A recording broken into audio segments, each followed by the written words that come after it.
Hey folks, welcome back to another Our Flippin' Thoughts here on the Dice Tower. I'm Sam. And I'm Jessie. And we are going to be talking about Manatee Sanctuary, specifically the Mermaid Edition and not the Sea Cow Edition. There's no difference in the two games, except for if you combine them, you can play up to 12 players rather than just 6. This was a gift from some friends of ours that we got on the cruise, and they backed the game all in. Their all-in package came with an extra copy, and they gave that to us. So thank them for that, but this is not a review copy. Let's just put that out there. We played this no less than 4 times on the cruise. So this was my most played game on the cruise. And I think yours too as well. Yeah. So that's what we're going to do. Here's the game stats, and then we'll come back with how to play the game, and then our thoughts afterwards. Let's hit it.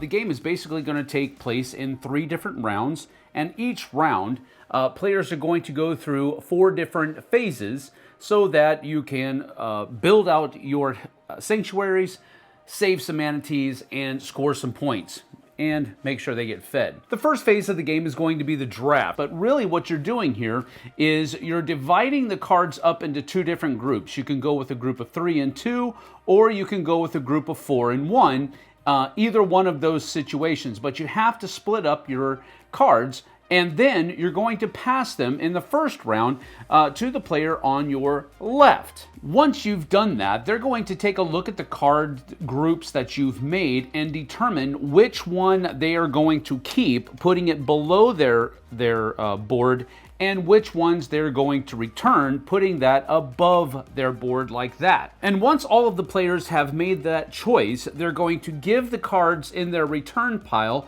back to the person that gave it to them, and then they're going to pick up all of the cards that they chose to keep, and that brings them to the hand that they're going to use on their turn. Now, the cards have different elements. They basically have a bottom, a top, and then they also have some power dots that are in the middle, denoting how strong or powerful that card is. 3 dots being the most powerful, and 1 dot being the least powerful. On the bottom half of the cards, you have their expand, which basically means that this is a sanctuary that you're going to be able to add to your habitat. Some of the sanctuaries are going to not be able to house any manatees, but they're going to give you points that you're going to be able to score at the end of the game. This one particularly, you score 1 point for every 2 manatees you have in your sanctuary at the end of the game. The top part of the card are different actions that if you choose to use that card for the actions and not building out or expanding your sanctuary, this is a growth and feeding action. So this is going to up the amount of food that you have that you're going to use to feed your manatees later on. These white manatees with a question mark means that you're basically going to do a blind draw out of the bag, and that's the manatee that you'll be able to add to your habitat.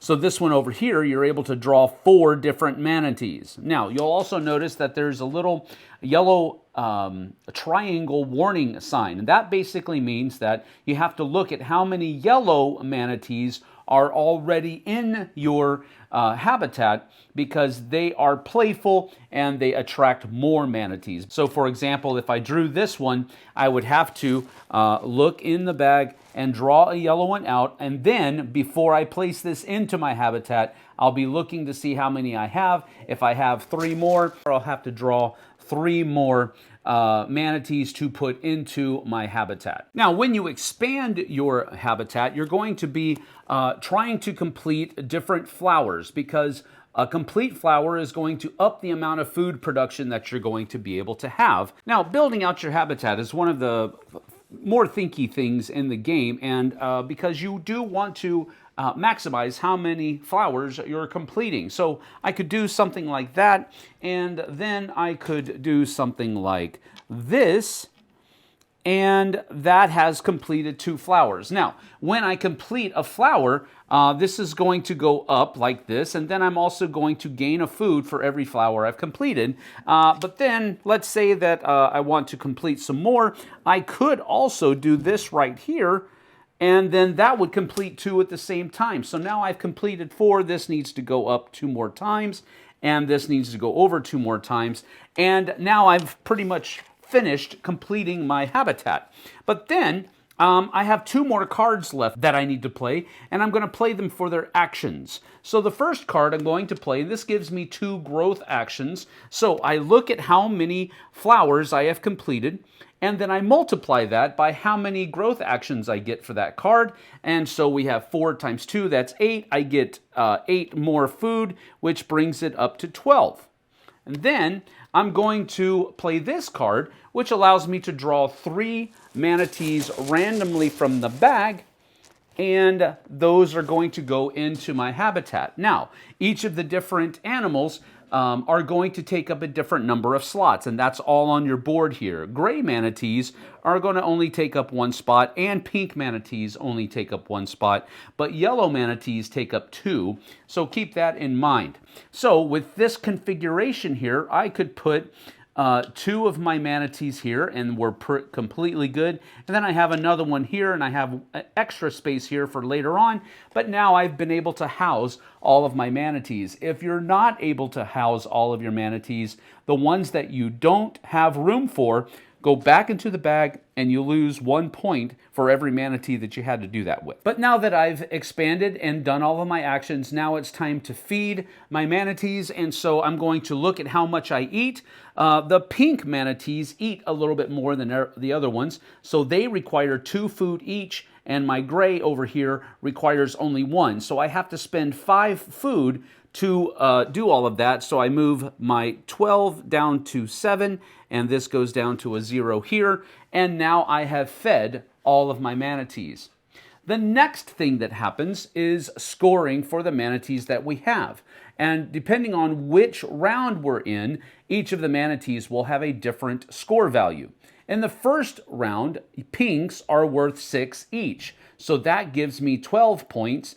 And then my gray gives me 3 more, so that gives me 15 points all together. I'm going to take my blue, and we're going to move that up to the 25 spot from 10, and that is done. Once everybody has completed all 4 of those actions, we simply flip this over to its other side, and now in the next draft, we're going to be passing to our right. We go through all of those 4 actions again, and we flip over on the 3rd, and then at the end of the 3rd round, after we've completed all of those actions, and the most points is the winner. There is a little slight variant that comes in my mermaid version of the game, and that is these round bonuses. They do have a round that they can be attributed to, so these here can basically go to any round, whereas that one can only go to a second round, this one can only go to first round, and these just provide more points as bonuses at the end of each of these rounds. All right, so our flippin' thoughts, that stands for fun factor, layout, intensity, and production. So we're gonna hit each of those in order. This one is the fun factor. So out of 5, what was your fun factor and why? Oh, I would say this was a 4 or 4.5. 4 or 4.5? So I really liked it. Really enjoyed this Yeah, one. it was fun. Okay. So what was fun about it? It had conversation across the table. Mm-hmm. And I liked the way everything played out. I'm pretty much there. I'm probably more of a 3.5 to 4 because I really did enjoy the game, but I did find that over the course of 4 plays, it felt a teeny bit samey, but it still was fun, yeah, it was and fun. I enjoyed the experiences each of the 4 times that it hit the table. I still really enjoyed the game, but I think I'm going to fall on a 3.5 out of 5 for fun factor. So there you have it.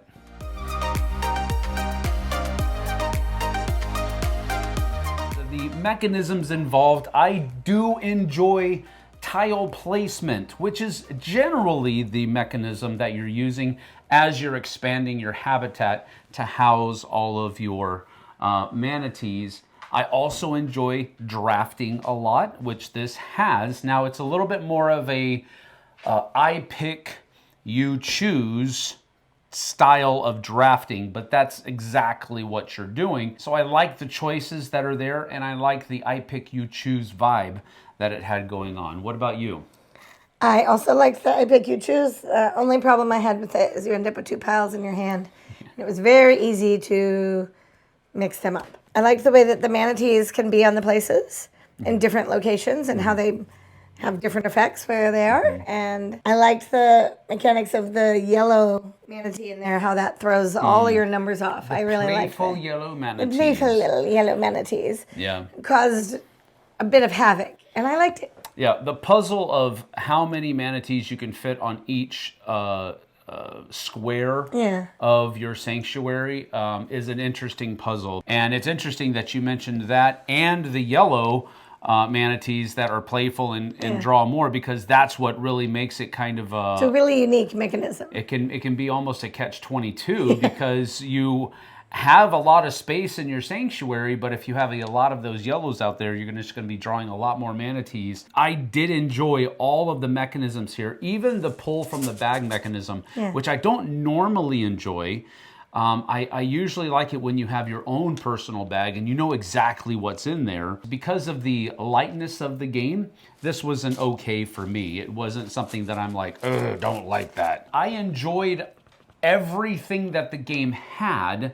So this is going to be a 5 out of 5 for me. As far as the mechanisms that were employed, I enjoyed all of them. They all fit and they all fit well. So it's a 5 out of 5 for me. I would say it's a 4 out of 5 for me. And the only thing that I didn't like is sometimes sliding cards under cards was a little hard to do. Yeah. That was a little challenging. So that's why it's a 4. Don't play this game on a glass table. Do not. You can't move.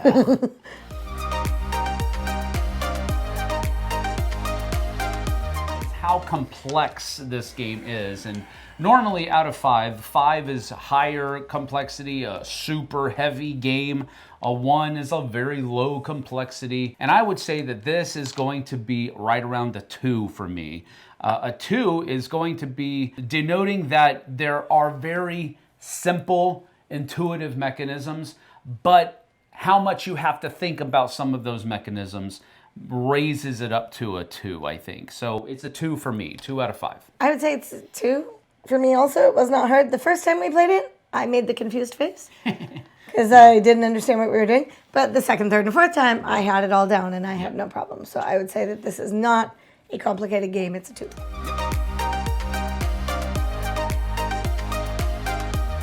This more of a retail version of the game still had good component quality to it. Where, the starting tile is cardboard, not bad. One of the things that I really enjoyed about the game component-wise was the player boards, how they were all kind of not double layered, but they had these cutouts where all of the different tracking pieces kind of fit into, which made it easier to not lose track of where all of those pieces were. The cards were decent card quality. I wouldn't say they're great, but they are par for the course. I'll just put it that way. Not bad, also not incredibly good either. I like the player boards. The only thing I didn't like is when you're looking at the scoring here, it's a little tiny. My eyes are not so good. Some of the print on the boards is pretty small, but it is duplicated on the larger board. It's here. So this is supposed to be a player aid, and you want your player aid to be a little bit more readable, so I get what she's saying. But they did kind of duplicate the information. The scoring tokens and all of these little tracking pieces are all nice wooden pieces. They have a little bit of a screen print on one side. And I like the manatees. Yeah, and the manatees are all made out of wood. I did have one in my edition that was broken. Didn't even look like a manatee. It just looked like some flash. Cut out or something, it was. So there's that. But production quality for me was probably right around a 3 out of 5. Too. It's kind of right in the middle. Yep. It's not bad, but not terribly good. It's definitely a game that I would enjoy playing.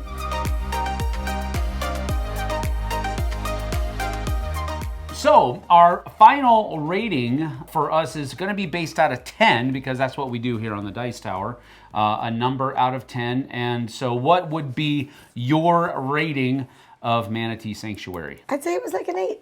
An 8 out of 10. Yeah, All I right, enjoyed it. 8 out of 10. So she really enjoyed it. I'm going to go with the 7 out of 10. Nice. So I did enjoy it. I think it's a good game. It is going to be a game that I keep in my collection because there's a lot of people up here that love the nature-themed games. So 7 out of 10 from me, 8 out of 10 from her. Thank you guys and gals for joining us. We'll see you guys on the flip side. Bye. Bye-bye.